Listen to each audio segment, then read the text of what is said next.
კარგად არის ნაწვიმარი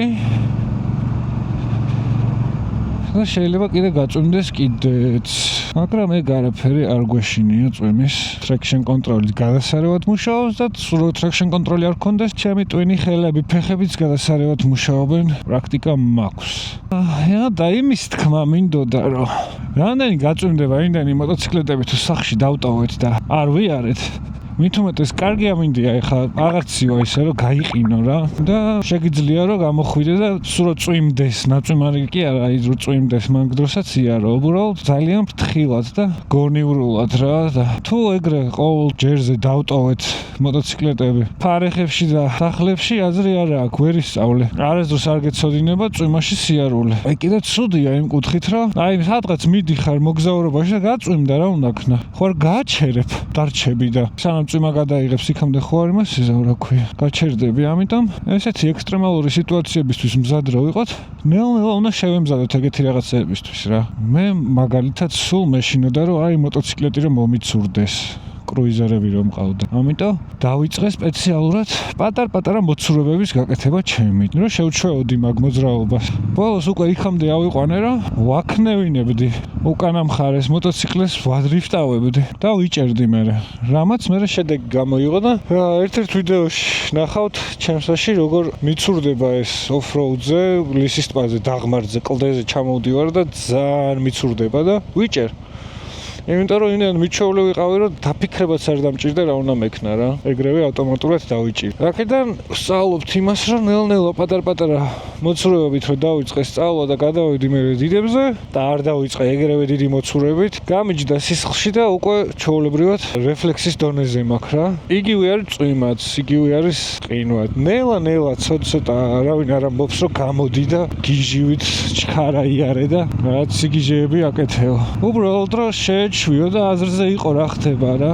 თორე მშრალზე და სწორზე ყველა ატარებს მოტოციკლის სიჩქარეებში გადართვა არ არის არაფერი. თავარი არის მოსახვევში როგორ შედიხარ. ესეც ექსტრემალურ სიტუაციებში როგორ ატარებ. რა ექსტრემალური ეს არის თან უკვე ნაწვიმარია კაიხნის აღარც ცურავს ეს ასფალტი.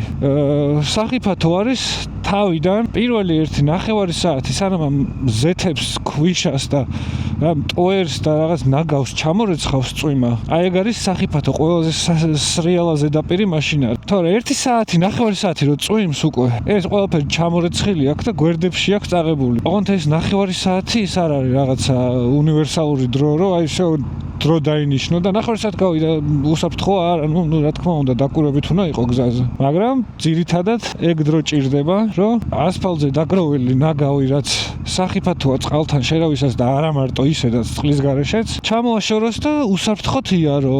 შედარებით, რა თქმა უნდა, მშრალ ასფალტთან შედარებით მოჭიდება, გაკლდება, მაგრამ მაქსიმუმ 10-15% არის ის მოჭიდება, რომელსაც დაკარგავ სველ ზედაპირზე. რომელსაც გაითვალისწინებ, წინასწარ დაიწყებ მუხრუჭს, წინასწარ დაიწყებ 1000 რაღაცას, რაც საჭიროა და იული უსაფრთხოდ. მით უმეტეს ABS-ის და traction control-ის შემთხვევაში ნაკლები პრობლემა გვაქვს, ბევრად რა. საბურავს ელექტროობა მიკონტროლებს, მუხრუჭს ელექტროობა მიკონტროლებს. რომელიც ხშირ შემთხვევაში კარგი არ არის. ბევრჯერ ყოფილა შემთხვევა, რომ მინატრია, რომ ABS-ი არ მქონდეს, მაგრამ ძალიან კარგი არის ABS-ის სისტემა რა. კიდევ გზაზე იყავით ძალიან დაკვირვებით დათმობა.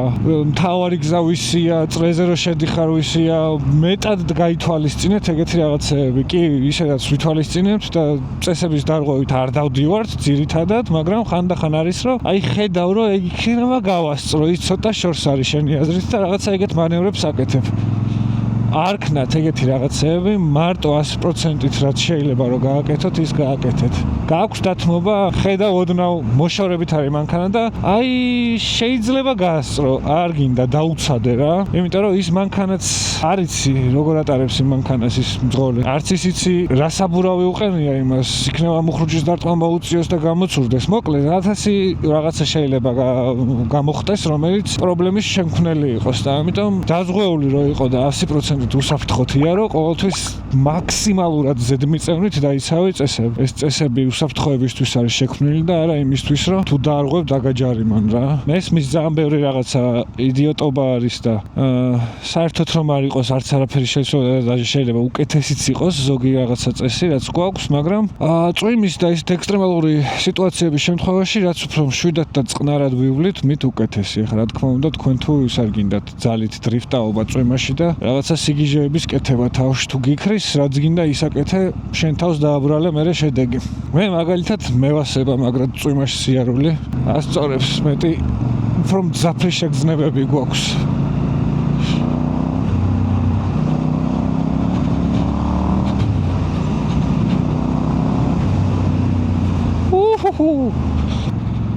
კიდე რა ვიცი, ორი სიტყვით მინდა რომ აყუჩების კანონს შევეხო რა. და ჩემი გამოცდილებაც მოგიყვეთ მაგის შესახებ. რა ვიცი, ღამეც დავდივარ.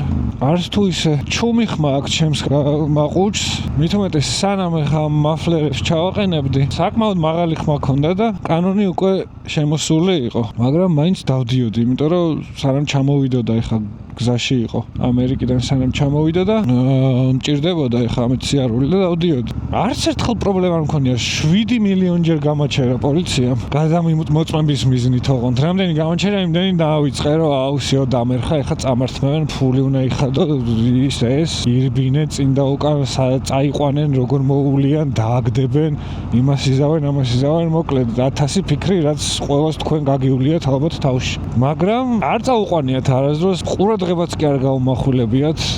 მით უმეტეს ჩემ მოტოციკლებს რო შეხედავ ზემოთ რომ აქვს გამშვები, გამოუცდელმა და უვიცმა ადამიანმა მოტოციკლეთის სფეროში შეიძლება იფიქრა, რომ ხელით მაქვს აწეული ეს, მე თვითონ გადაკეთებული მაქვს და ასე შემდეგ. არ ვიცი, ან მიმართლებს და კარგი ადამიანები მხვდებიან, ან რაღაცა სხვა რაღაცაშია საქმე და კი არის რაღაცა შემთხვევები ყოფილა, როცა მართლა ის ბიჭი რო არ ვიცი სახელი და გვარი არ მახსოვს, ვიდეოები შემხვდა, დაყენებული მოტოციკლეტი ადგილიდან აიღეს, წაიყვანეს და წაართვეს მოტოციკლეტი რა. არის ეგეთი შემთხვევებიც, ნამდვილად ვერაფერს ვიტყვი, მაგრამ არის ისეთი შემთხვევებიც, როცა ხალხი წერს Facebook-ს ჯგუფებში, რომ ციმციმის გამო გამაჩერეს და ჯარიმა ნადირობა დაწყებული ბაიკებზე. ერთ რაღაცაზე შევთანხმდეთ, მეგობრებო, რომ როდესაც ხარ მოძრაობის ნაწილი გზაზე, უნდა დაიცვა მოძრაობის წესები. აქამდეც გაუჩერები ვარ იმის გამო, რომ ციმციმა არ ჩამირთავს, სანამ ჭყალებში ნადირობა დაიწყებოდა და იმის მერეც გაუჩერები ვარ, როცა არასწორი ზოლიდან შემიხვევია შესახვევში. წინწამსვლელი ზოლიდან შემიხვევია მარცხნივ სიტყვაზე, რომელიც არ არის სწორი და დავარღვიე მე მოძრაობის წესები. რატომ არ უნდა გაგაჩეროს თუ მანქანაზე ციმციმის გამო გაჩერებს და არ თქვათ ახლა რომ არ გაუჩერები ხართ. რაღაცებს რო ვითხოვთ, რომ ახლოს ნუ მოდის მანქანა, იმიტომ რომ მეც მანქანასავით დიდი ადგილი მჭირდება გზაზე. და ეგეთ რაღაცებს რო ამბობთ და მანქანებს უტოლებთ ხოლმე ჩვენი თავს, ბაიკებს, რომ ჩვენც იგივენაირი ნაწილები ვართ გზის შემადგენელი. ანუ ესე იგი იგივე რაღაცები გეხება ხო შენც? ციმციმა შენც უნდა ჩართო ხო? ჩართე, უხვევ რომ ვაჩვენო უკან მანქანას, რომ უხვევ, იგივე ჩემი უსაფრთხოებისთვის არის ეს. და არა იმისთვის, რომ პატრონმა არ დამაჯარიმოს. ანუ ისეთ რაღაცებზე გაქვთ ხოლმე პრეტენზია და ისეთ რაღაცებზე წევთ ხოლმე პანიკებს, რომ საბოლოო ჯამში უბრალოდ ხალხს აშინებთ და რავი, რამდენი ტიპი შემხვდა უკვე, რომ უკვე 6 თვეა მიყენია არ გამომყავს, იმიტომ რომ მეშინი არ წამართვან. ანუ თქვენი ბრალია ეგ ყველაფერი. აშინებთ ტიპებს, რომ ახლა წაგართმევენ და ციმციმის გამო დაგიწერენ ციმციმის გამო, კი.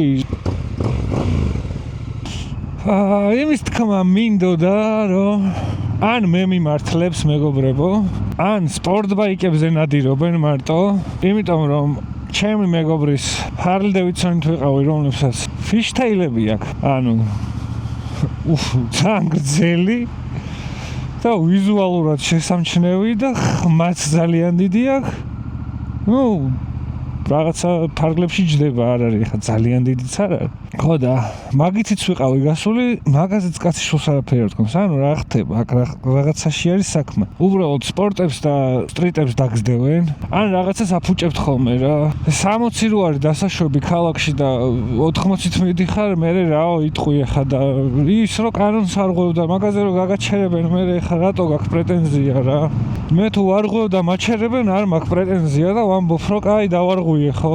და მივიღებ იმას რაც მეკუთვნის და ისიც გინდა, ესეც გინდა, ეგრე არ გამოვა. თან გინდა რომ წესრიგი იყოს, წესების ფარგლებში გიზომონ ყველაფერი და დეციბალების საზომი შემოიღონ და ასე შემდეგ, რასაც მე ვეთანხმები და კი ბატონო, ძალიან კარგი იქნება, იმიტომ რომ მეც ძალიან ბევრჯერ ზაფხულში შუაღამეს სკუტერზე იოშიმურა დაყენებული ტიპებს გაუღვიძები ვარ და ასე შემდეგ, ანუ გათელილი საუბარია ეს, ძალიან ბევრს აქვს უკვე ამაზე კომენტარი გაკეთებული და ასე თუ ისე ყველანი ვხვდებით რა არის გონივრული და რა არ არის გონივრული და რა ვიცი, აბა ცოტა წყნარად და დაალაგებულად წესების დაცვის თული მე მგონია რომ არანაირი პრობლემა არ იქნება რა.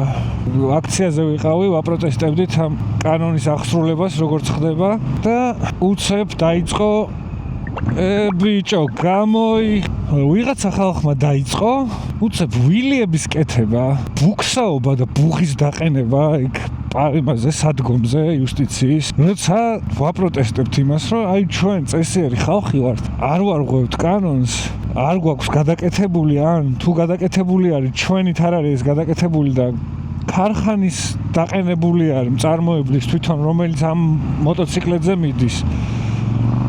ზოგი ხშირ შემთხვევაში იმაზე ჩუმი არის და უბრალოდ ტემპს უცვლის, ვიდრე ის არის, რა ქვია, ორიგინალი გამშვები არის და მოკლედ ამ აღსრულებას ვაპროტესტებთ და უცებ ტიპები იწყებენ ბუქსაობას. რაც აკრძალული არ შეიძლება, ფეხზე დადგომა არ შეიძლება მოტოციკლებზე ქალაქში. ვილის, რავის, სწრაფად სიარულს სადგომზე, ანუ არ შეიძლება, თქვენ გამო არის რომ ზუსტად ეს კანონი არის შემოსული, ხო და არ ვიცი, მეორე იმაზე აღარ მივსულვარ. მეორე შეკრებაზე აღარ მივედი, იმიტომ რომ პირველზე აი რა ხდებოდა, იცით, აი მივედით, ვიბირჟავეთ მოტოციკლეტებთან, ვისაუბრეთ მოტოციკლეტებზე და მერე დავიშალეთ.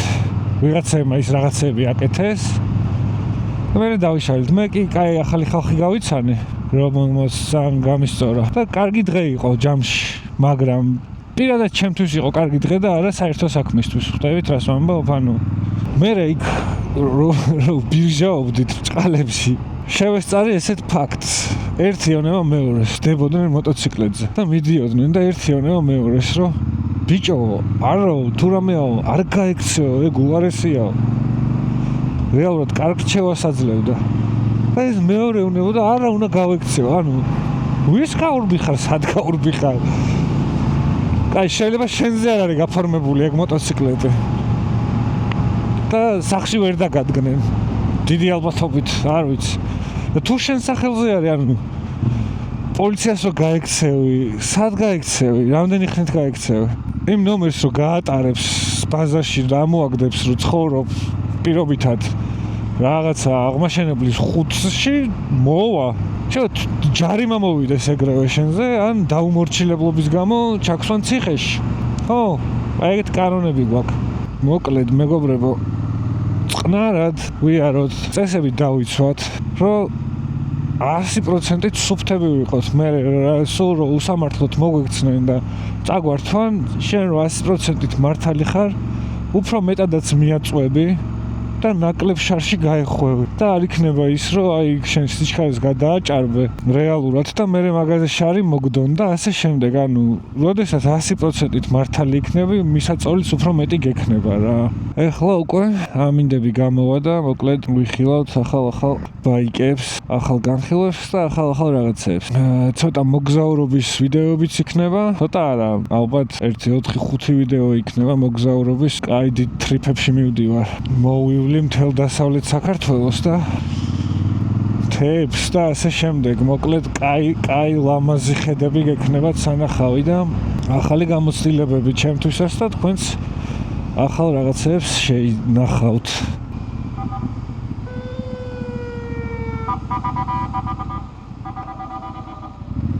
მეთქი მემაჩერებენ, რამდენი ვილაპარაკე, მეთქი დავდივარ რაღაცა ის ეს და არ მაჩერებენ თქო და ეგრევე გამაჩერეს თქო ვიფიქრე, მაგრამ არა.